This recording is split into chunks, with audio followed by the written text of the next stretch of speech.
bienvenue nos très chers téléspectateurs. Nous sommes là toujours pour vous et c'est toujours dans votre émission Entretien que je reçois aujourd'hui Madame Takembuka Wilhelmine. Elle est vice-présidente du cadre de la société civile Sud Kivu. Madame, bienvenue. Oui, merci beaucoup pour l'invitation. Est-ce que je vous ai bien présenté d'ailleurs, puisque apparemment j'ai tâtonné, j'ai massacré votre nom? Ah oui, les noms, vous avez quand même fourni un effort parce qu'il y en a d'autres qui ne les prononcent pas de la manière dont vous venez de les prononcer. Mais sinon, c'est Madame Wilhelmine, Madame Takembuka Wilhelmine. Je suis vice-présidente du cadre de concertation de la société civile au Sud Kivu. Présentement, je suis ici à Kinshasa. Voilà, en tout cas, je pense que comme vous êtes là, on a profité de cette occasion pour vous recevoir sur notre plateau et puis parler plus, commenter l'actualité comme il est exigé. Voilà, je pense que avec Madame, nous allons aborder plusieurs sujets. Nous allons parler de l'indépendance, l'acquittement de Vital Kamerhe, le déploiement des forces régionales, embargo, et puis nous allons terminer avec élection, mais nous allons tout faire vraiment pour en parler vraiment plus. Voilà, Madame, 62 ans après l'indépendance, qu'avons-nous fait de la lutte de nos pères de l'indépendance en tant que cadre de la société civile? Oui, merci beaucoup pour la question. 62 ans après l'indépendance, il y a des héros qui sont morts pour ça. Et qu'est-ce que nous avons fait en tant que société civile ou en tant que population de la RDC, en tant que pays qui a acquis l'indépendance? Je pense que tout ce que nous avons fait, c'était peut-être tout ce que nous avons copié chez les Blancs, c'était les écoles. Parce qu'aujourd'hui, il y a beaucoup de Congolais qui ont emboîté les chemins de l'école et qui ont des diplômes de l'université. Parce qu'à l'époque coloniale, il n'y avait pas d'université ici dans notre pays. Mais aujourd'hui, il y en a.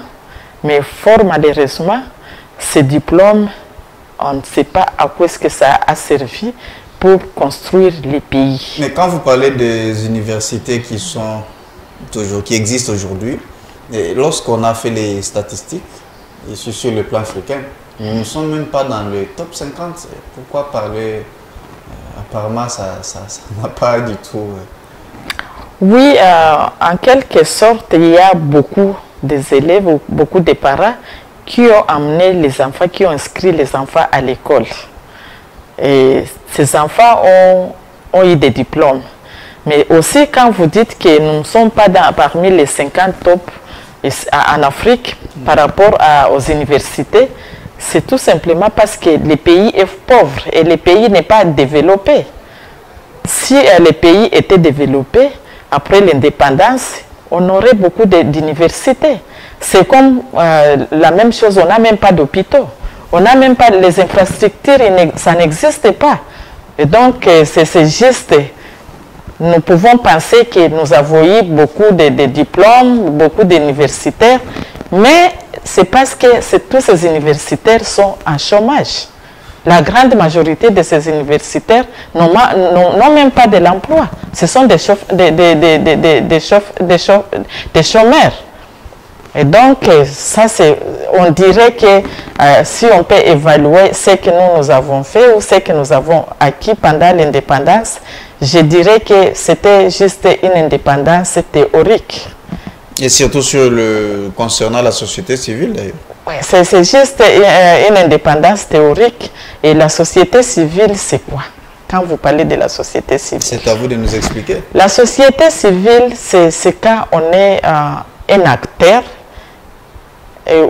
qui n'est pas politique. Parce qu'un acteur de la société civile, c'est un acteur qui ne fait que je dirais que c'est l'église au milieu du village. Comme on le dit. Oui, comme on l'a dit. C'est celui qui doit surveiller les habits du côté du pouvoir. Et là, les acteurs de la société civile, je dirais que ces acteurs de la société civile ne sont même pas indépendants. Parce que ces acteurs de la société civile, pour exister, pour fonctionner, ils doivent tendre la main encore à ces Occidentaux, à ces personnes qui étaient nos colonisateurs. Est-ce que c'est au gouvernement peut-être d'appuyer ou de soutenir la société civile? Normalement, en principe, c'est le gouvernement qui devrait appuyer les actions de la société civile. Parce que tous les projets qui sont développés par les acteurs de la société civile, c'est un coup de pouce par rapport à ce que devrait faire le gouvernement. Voilà, évoluons maintenant en tant que cadre ou membre de la société civile. C'est quoi pour vous l'héritage que Lumumba a laissé au peuple congolais? Lumumba avait laissé un grand héritage au peuple congolais et malheureusement le peuple congolais n'avait pas eu le sens de s'approprier. C'était quoi concrètement l'héritage? C'est quoi? L'héritage, lui, il s'est battu pour que nous soyons libérés de ces colonies. Et c'est cette liberté? Oui, mais maintenant, lui, quand il s'est battu jusqu'à la mort pour que nous soyons indépendants, il pensait que ce qu'il a fait, s'il y avait des personnes qui devraient s'en approprier, on ne serait pas ce que nous sommes aujourd'hui. Mais aussi, si on fait des analyses, on peut conclure que les colonies, la Belge qui nous a colonisés, il nous a donné une indépendance théorique, mais en pratique, il cherche toujours à avoir une mainmise sur ce qui se passe dans notre pays. Et donc, je peux dire que ils nous ont donné quelque chose sans nous le donner. Et s'ils avaient voulu nous donner l'indépendance, ils n'allaient même pas tuer Lumumba, qui s'est battu pour que nous ayons cette indépendance. Donc, c'était une sorte vraiment, c'est comme s'ils étaient sous pression pour nous accorder cette indépendance. Voilà, je suis en train aussi, je profite de cette occasion encore pour parler des obsèques de Lumumba. Nous avons tous vu le retour de la relique. Mais dans ces obsèques, nous avons remarqué l'absence grave de certaines hautes personnalités politiques, notamment Joseph Kabila, Moïse Katumbi, Adolphe Muzito, Martin Fayulu. Ils sont tellement nombreux. Ils sont nombreux pour citer que. Comment vous avez jugé de votre côté l'absence de ces personnalités aux obsèques de Lumumba, qui est icône de la République, le père de l'indépendance? Pour moi, c'est quelque chose qui peut tiquer n'importe qui, parce que nous sommes des Africains, nous avons une culture, une grande personnalité comme Lumumba. Ces obsèques devraient mobiliser tous les politiciens et les grandes personnalités, comme vous venez de les citer. Ils devraient normalement être là. Et maintenant, on ne sait pas, ils ont les raisons qui les ont empêchés d'être présents, mais c'est un mauvais signe. C'est vraiment négatif.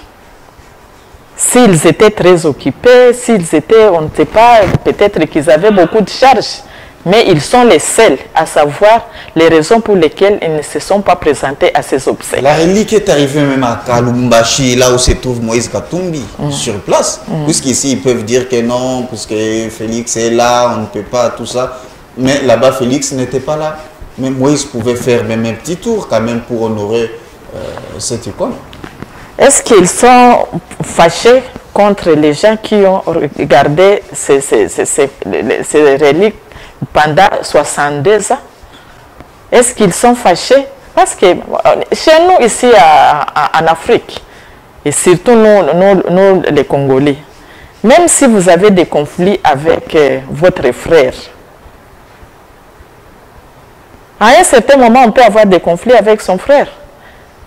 Mais à une seule occasion qui peut encore vous approcher de votre frère, c'est quand il y a le deuil. Certainement. Maintenant, quand j'analyse cette absence, ça peut être soit ils ne sont pas contents de la manière que ça a été fait, soit ils ont d'autres raisons qu'eux-mêmes connaissent. Que vous et moi, on ne peut pas dire que c'est pour telle raison qu'ils ne se sont pas présentés. Voilà. Ouais. Madame, évoluons avec les dossiers Kamere. Vital Kamere a été acquitté. Lorsqu'il était arrêté, c'était presque tout le monde qui était content, et surtout particulièrement la société civile. Il y a eu beaucoup, nous avons connu beaucoup vraiment des réactions, les points de presse et tout ça. Voilà, l'état de droit en marche. Aujourd'hui, Kamere et d'autres détenus, ils sont acquittés. On ne sait pas. Premièrement, comment vous avez d'abord accueilli cette nouvelle de l'acquittement de Kamere? L'acquittement de Vital Kamere, comme je venais de dire que la seule personne qui peut savoir la raison de s'absenter à des obsèques d'une grande personnalité dans son pays, je pense aussi que seule la justice en savent beaucoup de choses quant à ce qui concerne l'acquittement de Vital Kamere. Aussi, si nous devons faire un petit commentaire à son arrestation, on peut supposer que notre pays, la gestion de notre pays doit s'améliorer. S'améliorer pourquoi?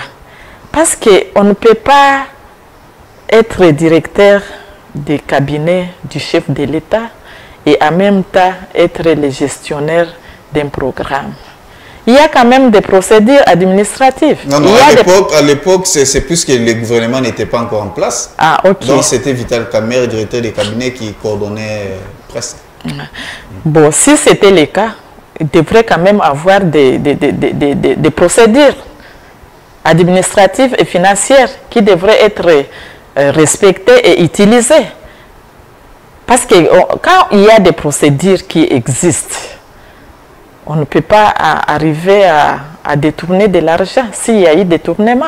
Parce qu'aujourd'hui, on dirait qu'il n'y a pas eu détournement parce qu'il est acquitté. Où sont passés ces 57 millions de contribuables congolais? C'est au niveau de la justice que nous pouvons avoir la bonne réponse. C'est cette justice qui, premièrement, l'ont condamné et qui, aujourd'hui, l'ont acquitté. C'est cette justice qui a fait un contrôle, qui a creusé et qui a vu que Kamere a des mains blanches. Il a été blanchi par cet acquittement.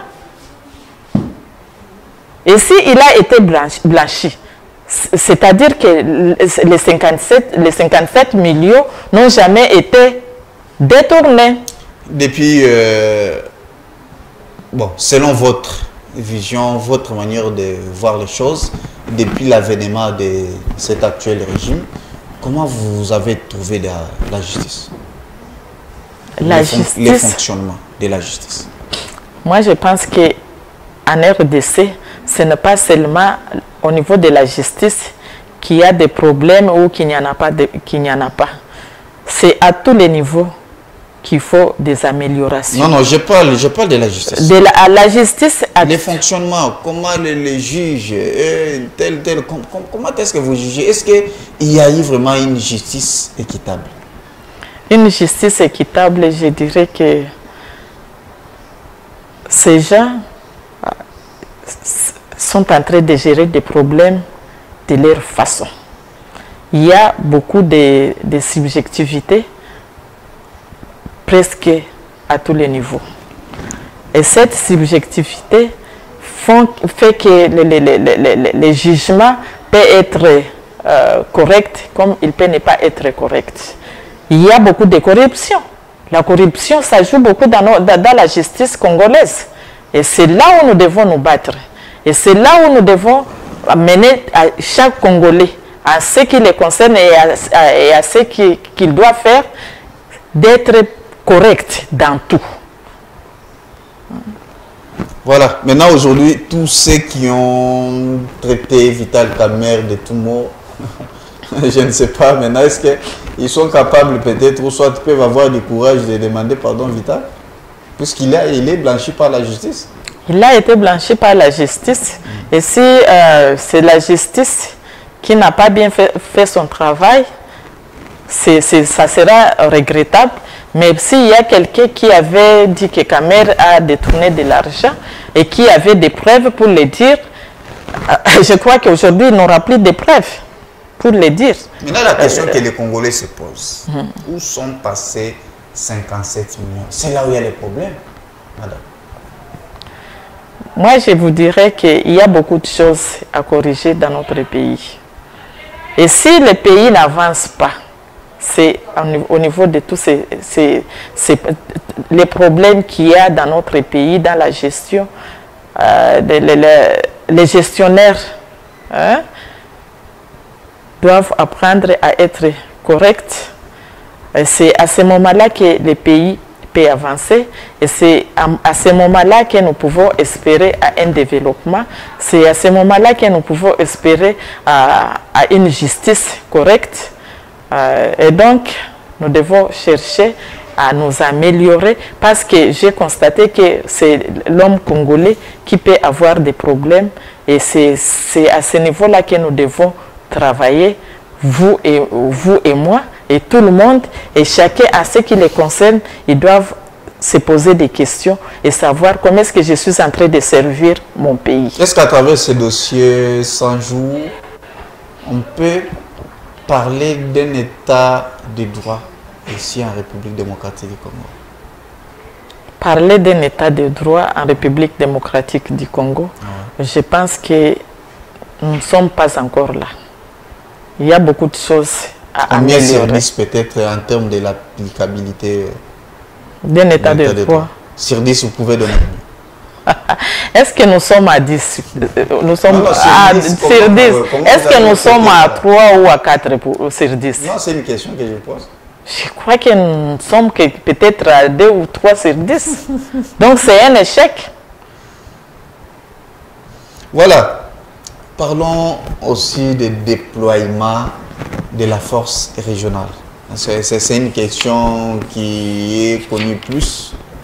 Il y a eu un communiqué final qui a été signé par plusieurs chefs de l'État qui étaient au Kenya, y compris Félix Tshisekedi était aussi sur place, puisqu'ils ont tablé uniquement pour l'insécurité à l'est de la République. Alors, une décision a été prise. Il faut déployer une force régionale pour sécuriser 3 provinces. Nord Kivu, Ituri et Sud Kivu, qui est votre province d'origine.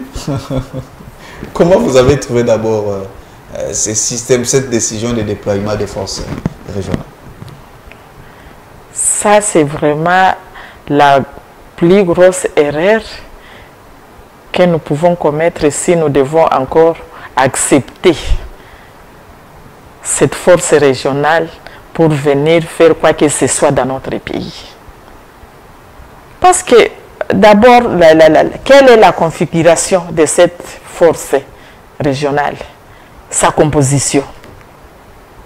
Elle est composée par des pays qui sont cités comme agresseurs. On a dit les 6 autres pays, y compris Rwanda, Ouganda. Effectivement.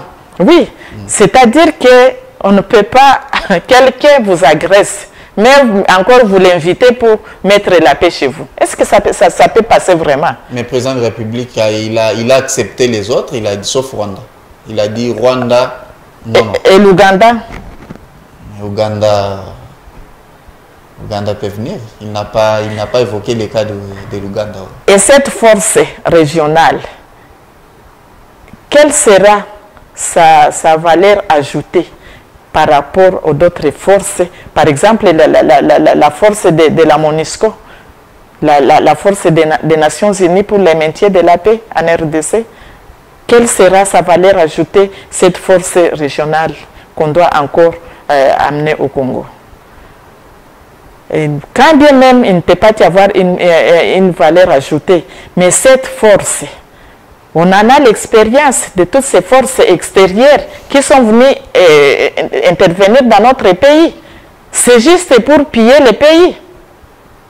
Et s'il y a un plan caché, c'est avec cette force régionale qu'on veut matérialiser. Mais ils ont compris que avec les FARDC, ça n'a pas marché. Et il y a une mutualisation des forces entre Rwanda et Ouganda et la RDC. Ça a essayé, mais ça n'a pas du tout. Le chef de l'État a décrété même l'état de siège, bien qu'il y a eu quand même un changement. Alors, ils ont compris que non. Avec l'avènement les retours du M23 sur terrain, donc ils ont accepté quand même de se réunir en termes de solidarité, puisque nous sommes membres là-bas. Il faut venir en aide pour soutenir les FARDC et remettre vraiment la paix à l'est de la République. Où est le mal? Est-ce que vous ne pouvez pas d'abord vous poser la question pourquoi est-ce que c'est seulement la RDC qui est en guerre déstabilisée depuis il y a bientôt 20 ans? Il y a lieu de se poser cette question. Quelle est la cause causale de cette guerre à l'est de la RDC, ou du moins en RDC? C'est là où nous devons creuser. C'est là où nous devons comprendre les tenants et les aboutissants. Parce que quand vous ne connaissez pas quelles sont les causes, il n'y a pas moyen de riposter. Mais aujourd'hui, notre armée est infiltrée. Ça, c'est clair, c'est connu de tous.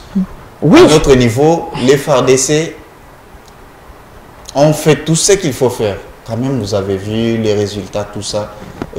Si peut-être ses amis l'acceptent de venir quand même nous soutenir, madame, je ne sais pas pourquoi ça vous choque. Ah, monsieur le journaliste, vous parlez comme si vous n'étiez pas congolais. Il faut ne pas être congolais pour accepter cette force dans notre pays. Je ne dis pas que celui qui a signé les accords n'est pas congolais. Je sais qu'il est congolais, mais il n'a pas compris ce qui se passe. Il y a un plan. Moi, j'en parle parce que ça me fait mal. Et ces gens-là doivent venir pour exécuter ce plan? Pourquoi pas? Ça peut être une stratégie. Il faut vivre à l'est de la RDC pour avoir un cœur gros et pour être très, très soucieux de ce qui se passe dans notre pays. Et surtout que vous êtes de là, je pense que vous avez beaucoup de réalités peut-être que nous... Que vous ne vivez pas. Oui, ça c'est vrai. Mais aujourd'hui, avec les réseaux sociaux, avec la télévision, avec tout ce qui se passe, nous sommes informés à tout moment. Vous tous ici, vous voyez comment est-ce que les gens sont en train d'être égorgés. Est-ce que d'abord la population de l'Est est d'accord avec cette décision? Il y a une pétition qui est en train d'être signée pour dire non à cette force. On n'en a pas besoin. C'est question de former les FARDC, de les encadrer et de leur offrir tout ce dont ils ont besoin pour faire le travail. C'est ça ce que vous proposez? C'est tout ce que nous voulons. Il y a une pétition qui est en train d'être signée déjà au Sud Kivu pour dire non et non à cette force régionale pour venir, je ne sais pas si nous aider ou nous exterminer davantage. La pétition initiée par la société civile? Oui, c'est initié par la société civile, par la Fédération de la société civile dont je suis membre. Et la population dit? Oh là là, la population est en train de signer massivement cette pétition. Voilà, évoluons par cette fois-ci de l'embargo. L'embargo qui est imposé vraiment à la RDC par le Conseil de sécurité de l'ONU. Comment vous avez jugé au moment où nous sommes attaqués, nous sommes agressés, et puis on nous impose encore vraiment un embargo des armes? Moi, je pense que on a toujours cherché avec toutes les stratégies possibles pour anéantir et affaiblir la RDC. Parce qu'avec tout ce que nous avons comme richesse, notre sous-sol c'est plein d'une variété de ressources minières. Et c'est ça l'objet même de notre instabilité. Comment est-ce qu'on peut, quelqu'un qui a la richesse, mais on lui dit, on ne va pas te vendre les cadenas pour fermer ta porte. C'est pour dire quoi? C'est pour dire que n'importe qui peut entrer chez toi et se servir et rentrer. L'embargo, si nous sommes sous embargo, c'est pour nous affaiblir, c'est pour nous empêcher de nous défendre à tout moment que nous sommes agressés. Et c'est pour cela que les pays qui n'a rien, un pays qui n'a rien. Nous avons vu le chef de l'État effectuer plusieurs voyages. Il a rencontré plusieurs chefs de l'État, il y a eu des partenariats, tout ça, beaucoup de choses. Mais c'est parmi ces pays-là qui sont aussi, qui nous imposent aussi vraiment cette prolongation d'embargo. Ah oui, c'est pour nous dire de ne pas nous défendre, tout simplement. Comment on peut se défendre quand on est sous embargo? Et je pense que si la communauté internationale ou si le Conseil de sécurité des Nations Unies est correct avec la RDC, ça c'est une mesure qui doit être levée. À votre niveau, quelles sont les démarches que vous êtes en train de faire quand même pour que la société civile ailleurs, la société civile fait des grandes choses. Mais devant les décisions comme celle-ci, qu'est-ce que vous avez prévu? Nous sommes en train, on a toujours dénoncé, nous en tant que société civile, parce que nous, ce n'est pas nous qui décidons ou qui avons le dernier mot.